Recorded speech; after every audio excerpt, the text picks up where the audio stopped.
প্রায় ৭ বছর আগে আনুষ্ঠানিক কার্যক্রম শুরু করা স্টেডিয়ামটি দেখলে চেনার উপায় নেই যে এখানেই লেখা হবে বাংলাদেশ ক্রিকেটের নতুন এক অধ্যায়। ১৩ ফেব্রুয়ারি আনুষ্ঠানিকভাবে আবারও স্টেডিয়ামটির কাজ শুরু করে বিসিবি। পূর্বাচলে প্রস্তাবিত এই স্টেডিয়ামটিতে মাঠ ও উইকেট বানিয়ে ঘরোয়া ক্রিকেট শুরুর পরিকল্পনা চলছে। এখন প্রশ্ন, কবে থেকে শুরু হবে ব্যাটে বলে মাঠের লড়াই? আমরা অলরেডি গুছায় ফেলছি একটা খেলার প্রস্তুতি, যে ধরেন ১ মাস অথবা ১.৫ মাস পরে যে খেলা হবে, ওইটার জন্য আর কি কাজটা আমরা অলরেডি ২০১৮ সালে নিজস্ব অর্থায়নে পূর্বাচলে দেশের সবচেয়ে বড় ক্রিকেট স্টেডিয়াম তৈরির সিদ্ধান্ত নেয় বাংলাদেশ ক্রিকেট বোর্ড। তবে গত ৭ বছরে মাঠের কাজ না হলেও কয়েক দফায় বাজেট ছাড়িয়েছে প্রায় ১,০০০ কোটি টাকা। স্টেডিয়ামটির নির্মাণ কাজের দায়িত্ব দেওয়া হয়েছিল পপুলাস নামে অস্ট্রেলিয়ার এক প্রতিষ্ঠানকে। রাজনৈতিক পট পরিবর্তনের পর স্টেডিয়ামের টেন্ডার পাওয়া কোম্পানি পপুলাসের সঙ্গে চুক্তি বাতিলের সিদ্ধান্ত নিয়েছে বিসিবি।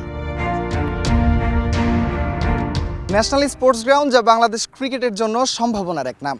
গেল ১৩ ফেব্রুয়ারি আনুষ্ঠানিকভাবে উদ্বোধন হয় এই মাঠের নির্মাণ কাজ।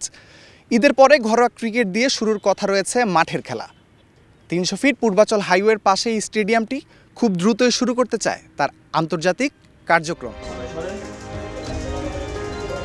পরিবর্তিত পরিস্থিতিতে বিসিবির মসনদে বসেন সাবেক ক্রিকেটার ফারুক আহমেদ। গেল ৩ মার্চ বিসিবির সিদ্ধান্তে স্টেডিয়ামের নাম বদলে নতুন নামে নতুন যাত্রা শুরু করতে যাচ্ছে স্টেডিয়ামটি। শেখ হাসিনা স্টেডিয়ামের নাম চেঞ্জ করে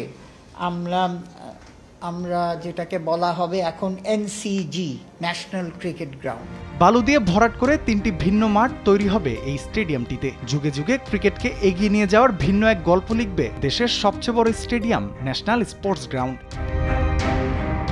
রাফিউল ইসলাম রাতুল, দেশ টিভি, ঢাকা।